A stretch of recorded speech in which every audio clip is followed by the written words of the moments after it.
Hi there, Medical Wildcats. I'm Joseph Guggenheim. I'm a 1972 alum of the medical school. And this month, in observance of Black History Month, I'm doing a segment on Chicago's Thomas Dorsey, who was considered the father of gospel music. And the title is Precious Lord, Take My Hand, the title of his greatest hit. February is Black History Month, which was started by uh, noted historian Carter Woodson. Uh, Woodson was a graduate of University of Chicago and Harvard. In 1926, he began Negro Achievement Week to celebrate the achievements of African Americans. It's February because that is the month of the birth date of Abraham Lincoln and Frederick Douglass. Long before gospel music emerged in Chicago, it was performed. The original roots of gospel music were performed in the fields and plantations of the Deep South. Enslaved people would take a gourd or a empty pot, turn it upside down, and shout into it while singing and dancing into a frenzy. These people may have come from different parts of the African continent. They may not speak the same language. They may praise a different God, but they all knew what they were trying to accomplish, praise to their deity. Later, they combined this with European hymns and their native praise. In gospel music, the preachers would sing and the singers would preach. Preachers would often do their sermons in a sing-song type of rhythm. The first hymnal intended for Black worship was in 1809. The first gospel music song, gospel music book was in 1874. It was a collection of songs that were easily singable. Early gospel music often used the call and response method, originating in the Pentecostal and holiness churches, where the choir would sing one phrase and the congregation would repeat it. This was done to allow the congregation, who sometimes did not speak the language or did not read the language, to understand what was being done. They often used four-part or barbershop harmony.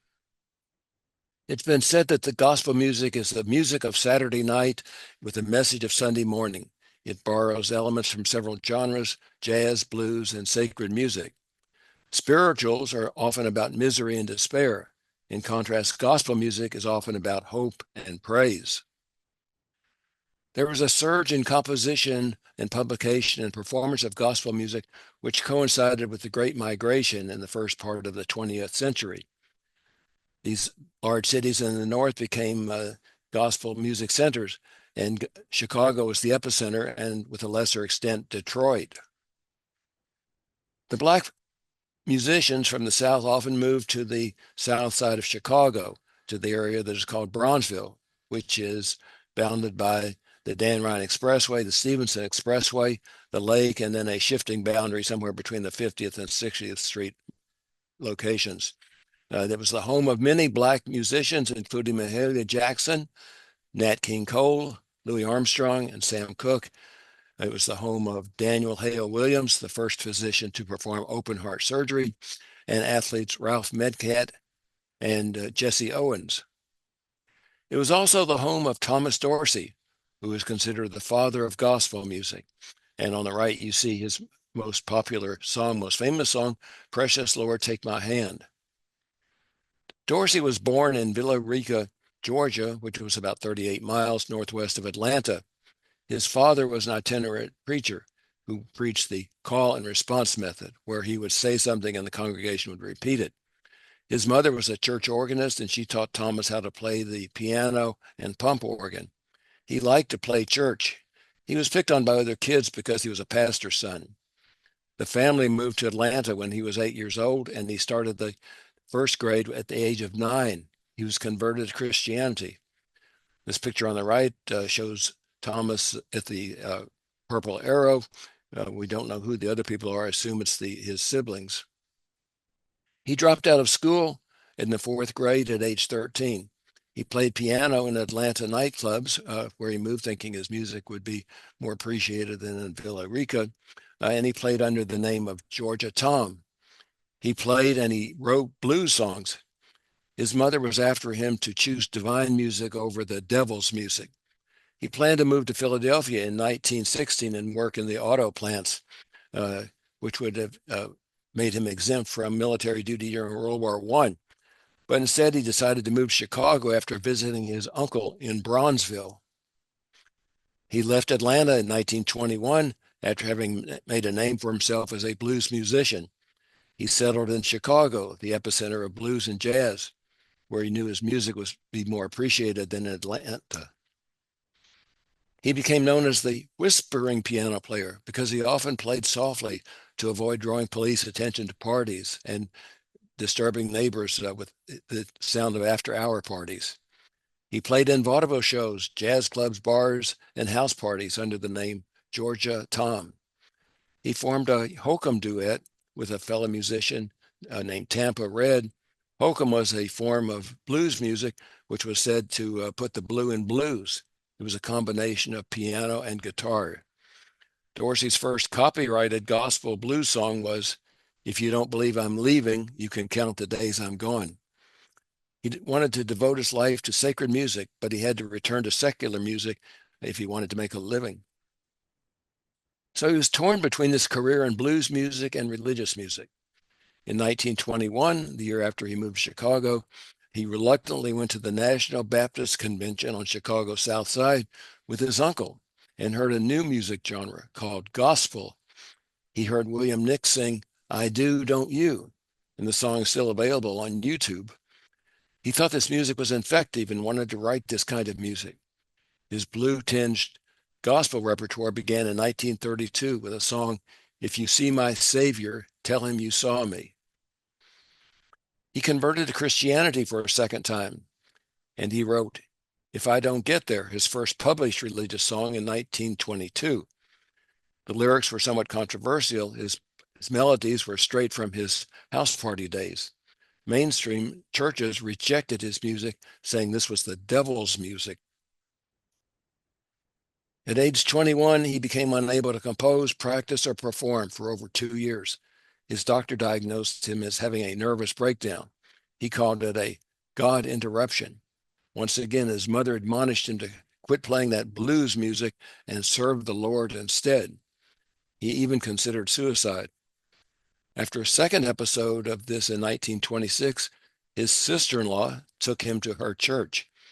A faith healer named Bishop H. Haley told him, "The Lord has too much work for you to do to let you die."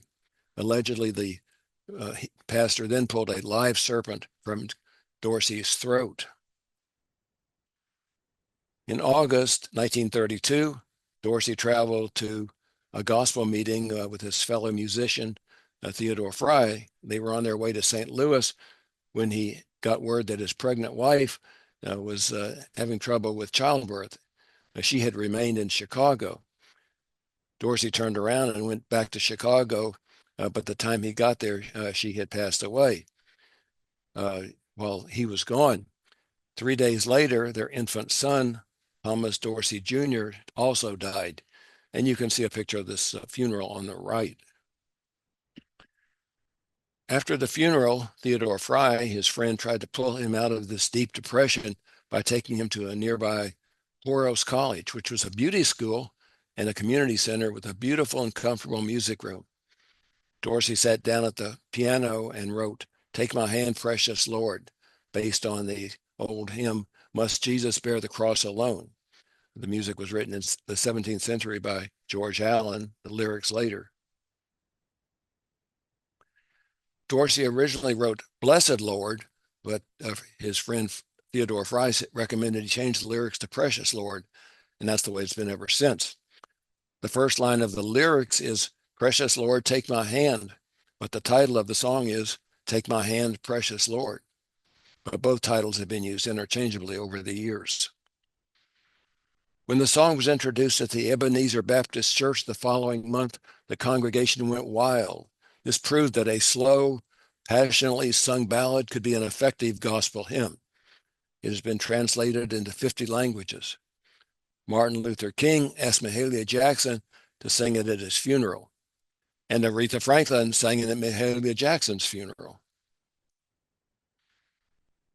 His second most popular song was "There Will Be Peace in the Valley." This was written in 1939 after he made a train ride in Indiana where he saw horses, cows, and sheep grazing peacefully in a field. The storm clouds of World War II were gathering in Europe, and he was wondering why people themselves can't live in peace. Some of the lyrics are, well, the bear will be gentle, the wolf will be tame, and the lion shall lay down with the lamb. This was his second most popular song. Country singer Red Foley made a version of it, and it was the first gospel song to sell over 1 million copies. Elvis Presley sang it in January 1957 on his final appearance on the Ed Sullivan Show. It's been recorded by many artists since then, many country artists and others from Little Richard to the Gaither Vocal Band. Dorsey was a brilliant composer, but he wasn't much of a singer or a businessman. He teamed up with Sally Martin, who was an entrepreneur, and took over Dorsey's business and his copywriting. And she traveled with him. She left Dorsey to join Kenneth Morris. Morris was the artist who incorporated the Hammond organ into gospel music, which is one of the trademarks of gospel music. Dorsey, as a businessman, founded the first gospel publishing company for African-American musicians, and he founded the National Convention of Gospel Choirs and Choruses in 1932 to nationalize the Chicago music tradition. He wasn't much of a singer or a very charismatic performer, so he needed a demonstrator. He said he had been thrown out of the best churches in Chicago. He tried to sell his sheet music outside churches with a demonstrator who would perform the music as the congregants exited. Mahalia Jackson was one of his demonstrators. She came from New Orleans to Chicago at the age of 16 during the Great Migration. Her roots were in the Baptist and Pentecostal churches in the South with a touch of New Orleans blues. She would not sing blues, but said she would only sing gospel music. She was dismissed from several Chicago churches for the way she sang too big, sometimes raised her skirt and inserted colorful vernacular like, yeah, yeah, yeah. And it was said she was singing in her sins. And she was told that if you brought something from Saturday night into the church, you were going to hell. In 1930, Dorsey's song, If You See My Savior, was performed by Willie Mae Ford Smith at the National Baptist Convention, and it electrified the audience.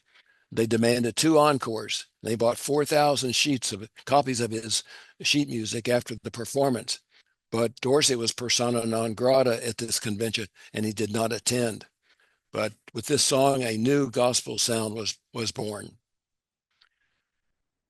This began the second part of his career, and he formed the Ebenezer Baptist Church Choir in 1931. Dorsey and his church choir director, Theodore Fry, the one that tried to get him out of his despair after the loss of his family members, trained the choir to deliver a gospel blues sound. It was a joyous theatrical performance with rhythmic clapping and shouts, and it was embellished with elongated notes. Fry strutted up and down the aisle. Dorsey jumped onto the piano stool and played. He became choir director of the Pilgrim Avenue Baptist Church from 1932 until the late 1970s. The choir performed at the Chicago Century of Progress World's Fair in 1933. Dorsey had a strong idea of how music should be performed. He insisted that the choir members not wear makeup and they articulate clearly so the congregation could understand the lyrics. The songs must be memorized in order to free up the hands for emotional expression, and he encouraged the choir to clap, shout, and stomp. He said written music was only a guide to the performance, and the music was never performed the same way twice. His music was within the range of the average singer, and he welcomed choir members with no audition. He just insisted that they live a Christian lifestyle. We don't know how much music he wrote. Some people say he wrote between 300 or over 1,000 gospel songs and an estimated 300 blues songs. The exact number is unknown because many of his works were burned in the fire at Pilgrim Avenue Baptist Church in 2006, long after his death. And during the 1940s, All gospel songs were called Dorseys. This is a picture of him in his later years in his Chicago living room. After his wife and infant son died, he wanted to live in the presence of a young person, so his niece went to live with him. She described him as a soft-spoken, quiet, gentle man who always wore a coat and tie around the house, and she said he would sit down at the piano, play something, and say, "That's good stuff." Unfortunately, this genius developed Alzheimer's disease. He died peacefully in Chicago in 1993 while listening to music on his Walkman.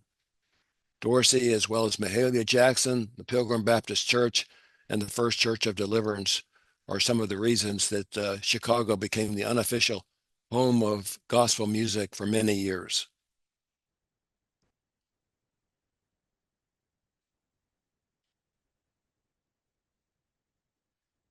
Let's get together again virtually next month, and hope to see everyone at Alumni Weekend in May. In the meantime, stay safe, stay healthy, and stay connected.